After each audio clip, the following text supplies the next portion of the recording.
Hi, everybody. I'm John Broxton for the International Film Music Critics Association. And I'm very pleased to present McCreary with awards for Score of the Year, Composer of the Year, Best Original TV Score for Lord of the Rings, Rings of Power, and Best Video Game Score for God of War, Ragnarok. 4 in a year. Many congratulations. Well, thank you so much. Wow, this is incredible. Thank you so much. Look at this. It's like a monument. This really is incredible, and I feel like especially the score of the year for the Rings of Power is especially meaningful to me because my career started in television, and I've only I've only been able to write music that I think is cinematic and big and inspiring. And to me, the idea that game scores and television scores can qualify for Score of the Year is incredibly forward thinking, and it's just a huge honor to. I think Rings of Power is the first time that's happened. Is that correct? Yeah.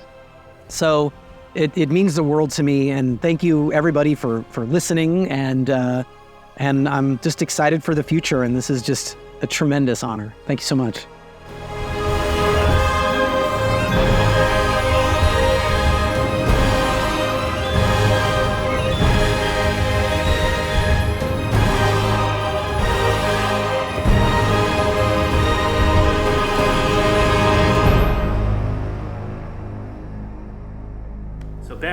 Many congratulations for winning all these awards this year. Thank you. Obviously, we want to start with Lord of the Rings. What a massive undertaking. Tell me about your thoughts when you first got the project. I must imagine you were excited and terrified in equal measure. I was definitely excited and terrified, but not in equal measure at all. The terror only became clear when I was done and it was about to come out. And everybody asked me this question because truly at the time I was so overwhelmed by excitement. The idea of being able to contribute to a new part of Tolkien's legendarium coming to live action adaptation, this was incredible. Having grown up, read the books, and then in my early adulthood, having fallen in love with all the Peter Jackson movies and Howard Shore's scores, it was a dream come true to be able to do it. So I definitely didn't experience that terror, because if I had, I don't think I would have gotten out of bed in the morning. I mean, if you wake up and go, well, today you're going to write a theme for a Hobbit-like character, and it's got to live up to the Shire theme, I would just crawl under the covers and go back to bed. I mean, who could do that? I can't, and I didn't. I just looked at the story that I had and was really excited and thought that I had the experience and the skill set to be able to do something kind of good, and that was my goal, was just to have fun with it. Right. So one of the things that impresses me the most about the score is, this is going into the tech world, but is the architecture. So many themes, so many interlocking themes that have to work in parallel with each other. The stuff that you did in terms of the chord progressions at the beginning of each theme so that they're distinct and identifiable. Talk to me about your thought process going through that. How did that all work in terms of how they interlock and how they work? Yeah, I've approached projects with thematic writing my entire career, even scores that feel very modern and simple and mantra-like, like Battlestar Galactica, nevertheless have a bunch of melodic themes. That comes from the scores I grew up loving. It comes from my years working for Elmer Bernstein. It's just where my heart's at.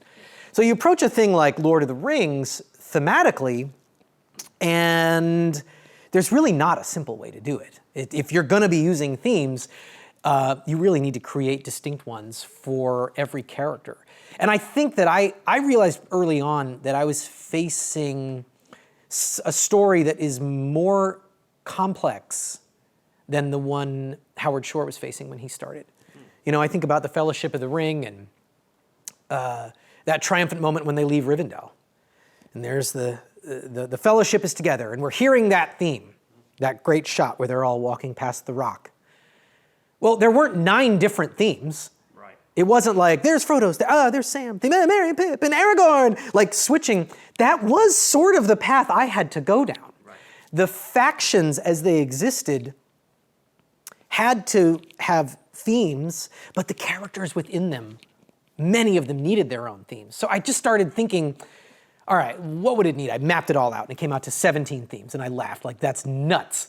I can condense this down to, maybe 8. But I couldn't. I really found that it was almost like there's 4 or 5 different series in this show. There's the story of the Númenóreans. There's the story of the elves, the Harfoots, the orcs, the Southlanders. And all of them, it's not like this faction fights this one. Within each faction, the dwarves, within each faction, there are splits. Right. So each of those, cut those in half. You've got a hero character, you've got an establishment character. Sometimes you have even more than that. So as I started breaking it apart, I just thought, well, in theory, this could work if all 17 themes were instantly distinct. And I thought, there's 3 ways to do that: color, melody, and intent, right? So it was almost like gridding it out on a matrix. Every theme has a different color. Halbrand uses a nickel harpa, so no one else will use the nickel harpa. Dwarves have these deep chanting male vocals, so nobody else will have that. Melody, I was just mapping out all the intervals. That was the hardest one. Dun, dun. All right, only one theme gets that. Dun, dun, only one gets that. Dun, dun, only one gets that. But it's like, that's hard, man. That's tough. When you have 17 themes, there's only 12 notes. There's some repetition built in there. I would write a great theme and realize, like, no, it starts with a perfect 5th. I've already used that. Nori got the perfect 5th. And then intent is the other one, which is just sort of like the emotional color. Yes, I use ethereal female vocals in different places, but for Valinor, it's got a very particular intent, So I mapped all that out, and God, I hope it worked. I hope that it's helped you navigate through all that. Yeah, it certainly does. One of the things I like about it is that, like you say, when you're watching the show, even though you've got all these disparate elements all working against each other or with each other, you can tell through the music it carries the story.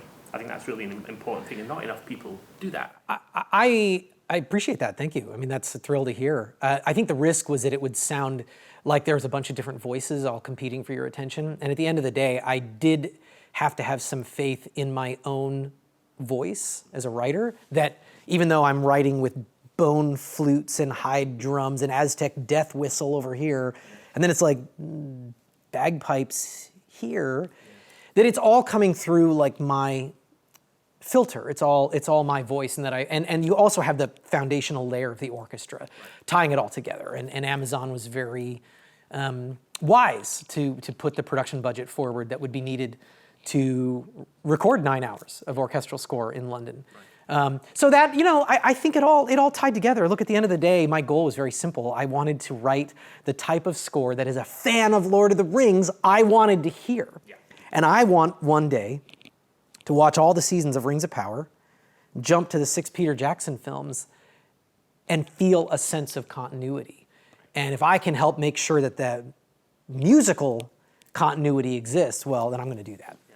That was another point I was going to make. Something that I really appreciate about this is that, although the music is very clearly you, it's also very clearly in Peter Jackson's world. There's the essence of Howard Shore running through it, but yet, there's clearly, some of the stuff I can hear from you comes from Godzilla, the Yaeli Tambor from Cloverfield, specific. I've used every trick I have ever used in the last 20 years of my career, I had to use here. Right. So there are, to me, especially for fans that know my work, it's like, there's Outlander there's Battlestar Galactica there.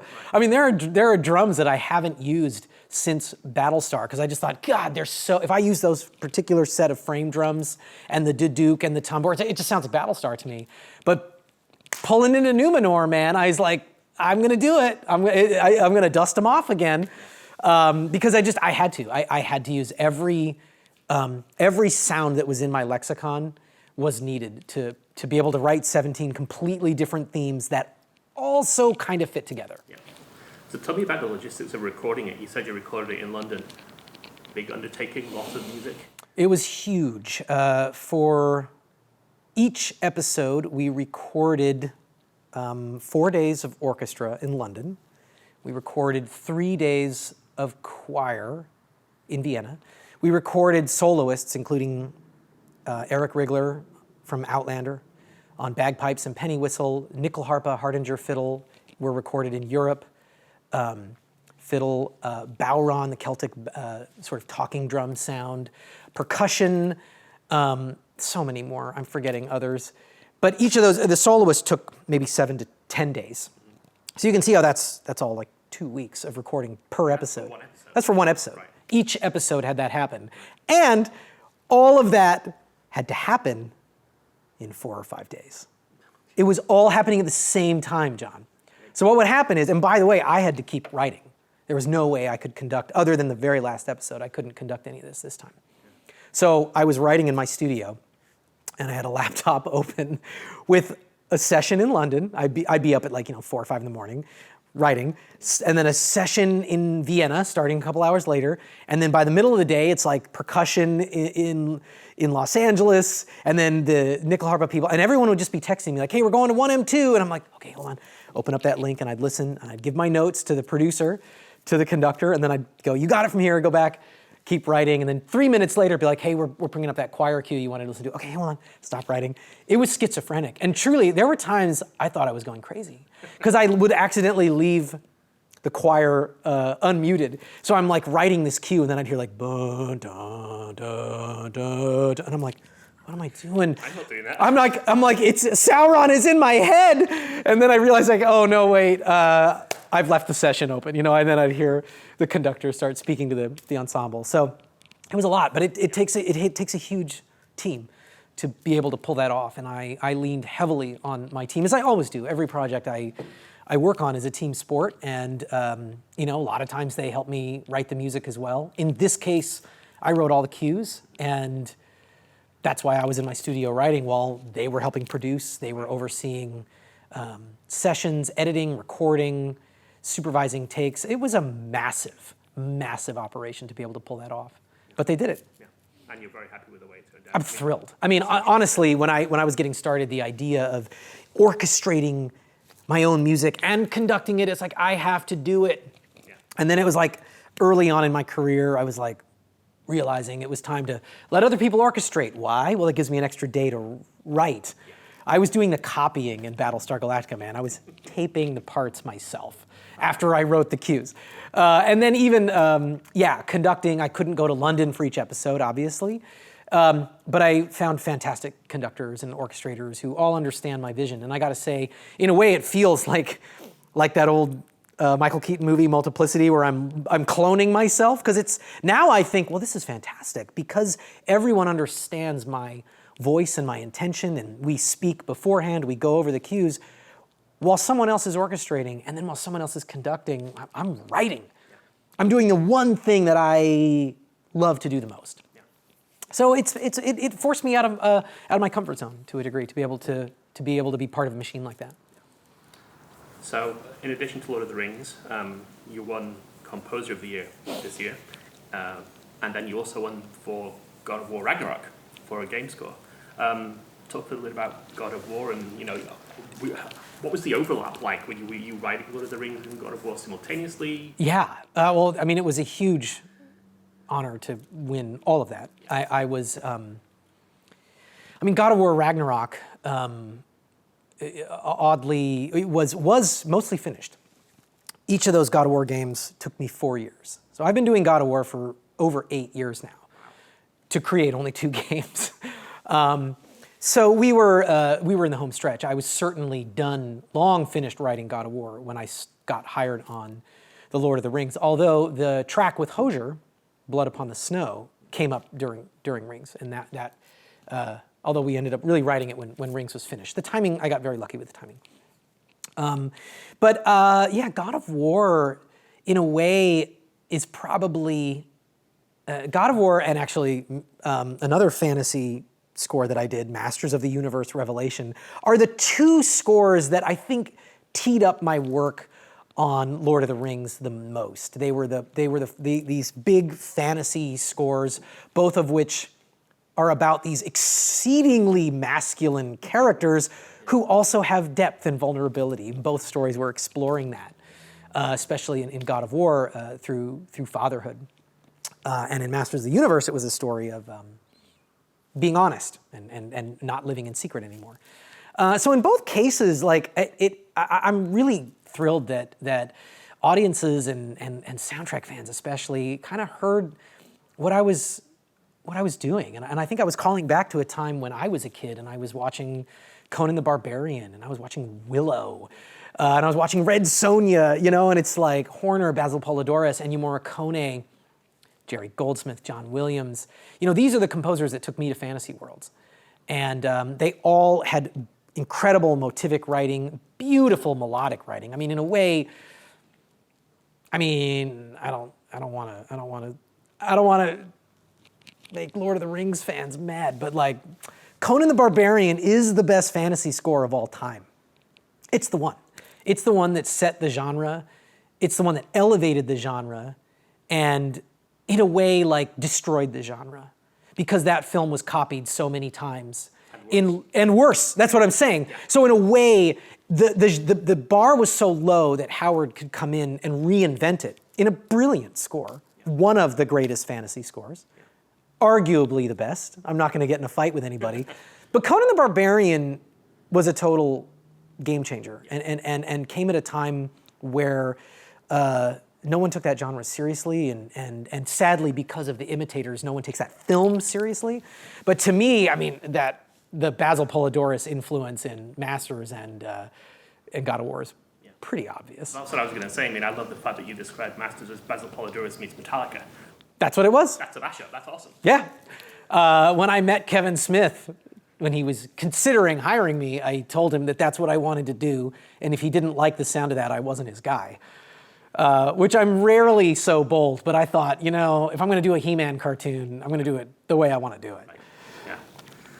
One of the things I like about you is the fact that you don't really differentiate between the products that you write in terms of film versus TV versus games. You know, you work in all three, which is kind of rare these days.